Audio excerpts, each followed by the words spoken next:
एक बार की बात है, एक गांव में एक अनोखी घटना हुई। गांव के निवासी एक सुनहरे रात को गांव के कुएं के पास बैठे थे। कुएं के पानी की लहरें चांदनी में खिल रही थीं।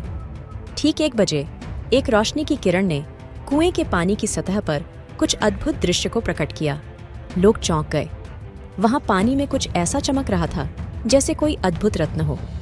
यह सुनकर गांव के लोग कुएं की ओर धावा बोले।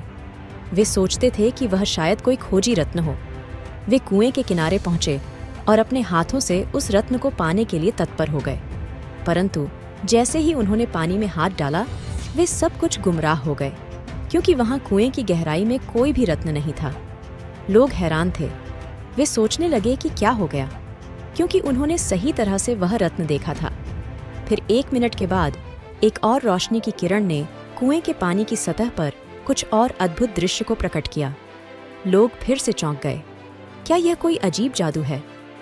उन्होंने फिर से कोशिश की, परंतु फिर भी कुछ नहीं मिला। सबके मन में सवाल उठने लगा, क्या यह सब कुछ एक अजीब सपना था, या फिर कुएं में कुछ अद्भुत छिपा हुआ है? और फिर 1 और मिनट बीता और फिर एक और रोशनी की किरण ने कुएं के पानी की सतह पर कुछ और अद्भुत दृश्य को प्रकट किया। लेकिन इस बार जब लोग कुएं के पास पहुंचे तो वे एक आईना पाए और उसमें उन्हें उनका अपना चेहरा दिखाई दिया। लोग हैरान थे, परंतु बस इतना ही नहीं, उनके चेहरे पर एक संतुष्टि भी थी। और फिर वे समझ गए, वह रत्न नहीं, वास्तव में एक आईना था जो उन्हें उनकी असली खोज में मदद कर रहा था। इसकी शिक्षा, कभी भी हाथों को आधे से ज्यादा न बढ़ाएं और हमेशा सच्चाई की ओर बढ़ें।